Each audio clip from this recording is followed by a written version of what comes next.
Jujur ya, awalnya sih ngerasa males kayak, aduh mending nggak usah deh sekalian, tapi tetap harus konsisten untuk bayar pajak dan isi SPT.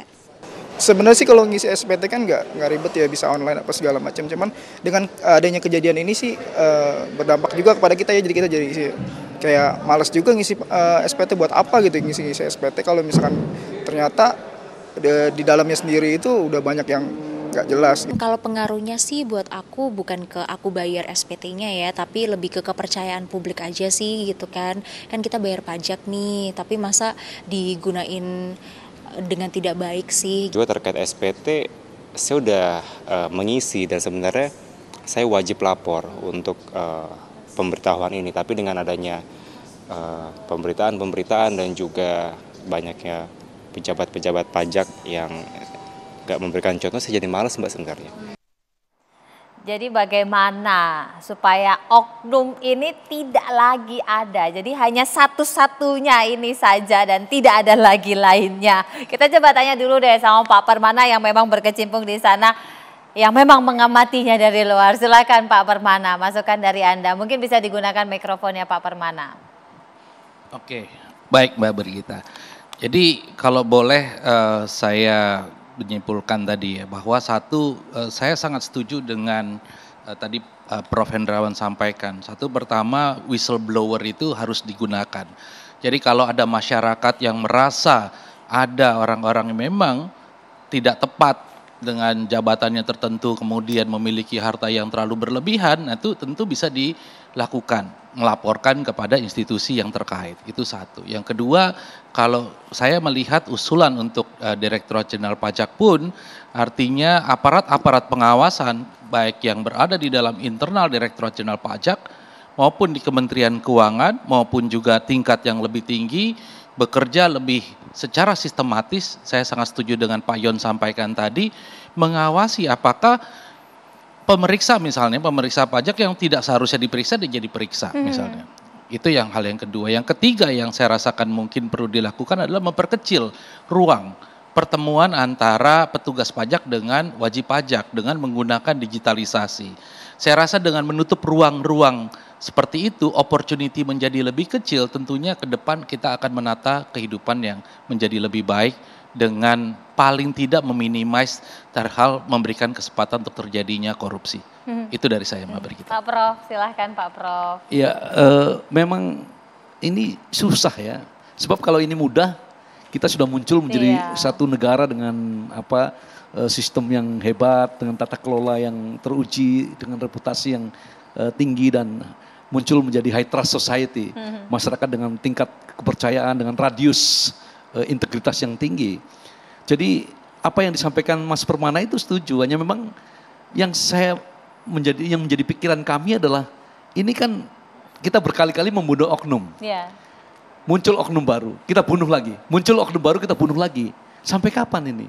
Itu berarti kesalahan melekat pada sistem. Nah, bagaimana membangun sistem yang tadi dengan tata kelola yang bagus, transparan, akuntabel dan seterusnya, ini yang menjadi masalah. Tetapi kalau yang dihadapi orang-orang yang tadi berkolusi dan seterusnya juga jebol juga. Jadi memang masalahnya tidak mudah diselesaikan dan ini harus menjadi pekerjaan rumah kita bersama. Gaji dinaikkan, sistem pengawasan diperbaiki, ya sistem peniup peluit tadi dengan insentif yang bagus diterapkan dan seterusnya. Ya keteladanan, karena memang kalau kita lihat undang-undang dasar kita ya dalam penjelasannya dulu sebelum di amandemen disebutkan bahwa maju mundurnya suatu bangsa itu tergantung dari semangat penyelenggara negara. Nah etos ya untuk melayani etos keteladanan ini harus diciptakan. Ini yang merupakan pekerjaan rumah terbesar sebenarnya. Karena di berbagai lapisan kehidupan kan kita mensinyalir etos itu semakin luntur. Orang sekarang ini menghadapi virus keserakahan, virus kerakusan yang disebut infectious greed, yang cepat sekali menular. Begitu you pamer, gua juga ingin pamer ya.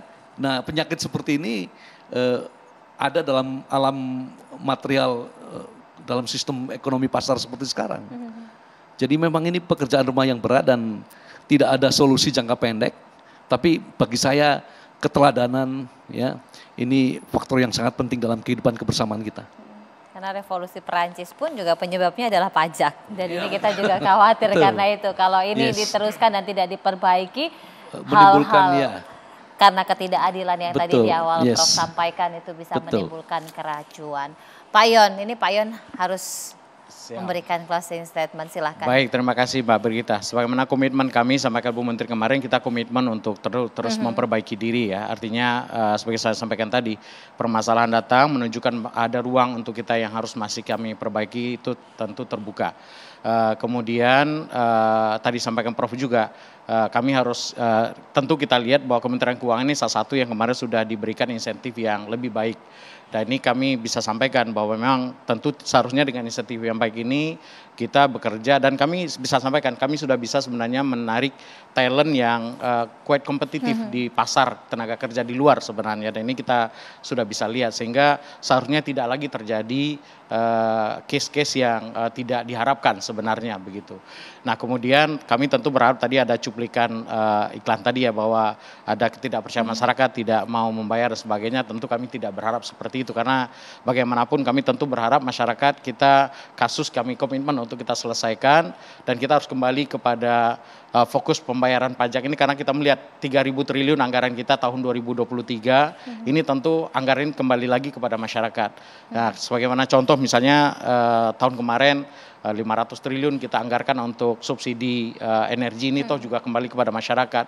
400 triliun lebih itu untuk kesehatan, kemudian pendidikan, dan kemudian kemarin Bu Menteri sudah sampaikan waktu preskon APBN kita sampai bulan Februari saja itu sekitar 60 triliun sudah kita gunakan untuk sekitar berapa kemarin? 24 triliun untuk subsidi, 29 triliun untuk pensiun dan sebagainya. Jadi baru sampai bulan Februari, artinya ini memang kasus kita selesaikan Mbak Brigita, namun demikian kan negara tetap harus berjalan.